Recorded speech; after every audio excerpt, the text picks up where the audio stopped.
Sarkhej Dholka road પર truck અને Eicher વચ્ચે થયેલા અકસ્માતમાં કેબિનનો ભાગ કાપી ડ્રાઈવરના મૃતદેહને બહાર કાઢવામાં આવ્યો. નમસ્કાર મિત્રો, હું વિપુલ પટેલ, શિક્ષાપત્રી સંદેશ ન્યૂઝ સત્યની સાથે. એક નજર આજના મુખ્ય સમાચાર પર. અમદાવાદના સરખેજ ધોળકા રોડ પર આજે વહેલી સવારે એક લોડેડ ટ્રક અને ઈંટો ભરેલા આઈસર વચ્ચે ગમખ્વાર અકસ્માત સર્જાયો હતો, જેમાં આઈસરના ડ્રાઈવરનું ઘટના સ્થળે જ કમકમાટી ભર્યું મોત નીપજ્યું હોવાનું જાણવા મળી રહ્યું છે.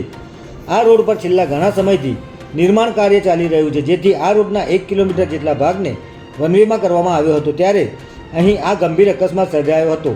ફાયર વિભાગ અને સ્થાનિક પોલીસ તાત્કાલિક અહીં દોડી આવી હતી અને આઈસરની કેબિનનો આગળનો ભાગ કાપીને ડ્રાઈવરના મૃતદેહને બહાર કાઢવામાં આવ્યો હતો.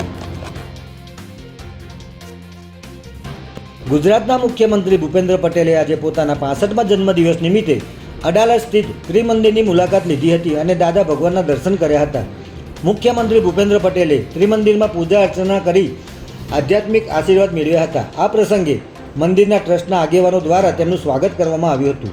મુખ્યમંત્રીના જન્મદિવસ નિમિત્તે રાજ્યભરના ભાજપ કાર્યકરો, સમર્થકો અને વિવિધ આગેવાનો દ્વારા તેમને શુભેચ્છાઓ પાઠવવામાં આવી રહી છે. ત્યારે મુખ્યમંત્રી ભૂપેન્દ્ર પટેલે અહીં પૂજા અર્ચના કરી રાજ્યની સુખ સમૃદ્ધિ તેમજ જનકલ્યાણ માટે પ્રાર્થના કરી હતી.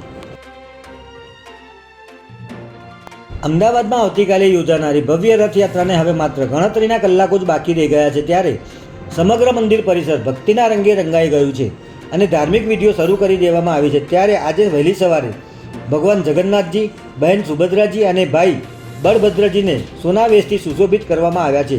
જે બાદ રથયાત્રામાં સૌથી આગળ ચાલતા ગજરાજોની શાસ્ત્રોક્ત વિધિથી પૂજા કરવામાં આવી હતી અને મંદિરના પવિત્ર પ્રાંગણમાં ત્રણેય રથોની પ્રતિષ્ઠા વિધિ સંપન્ન કરવામાં આવી હતી.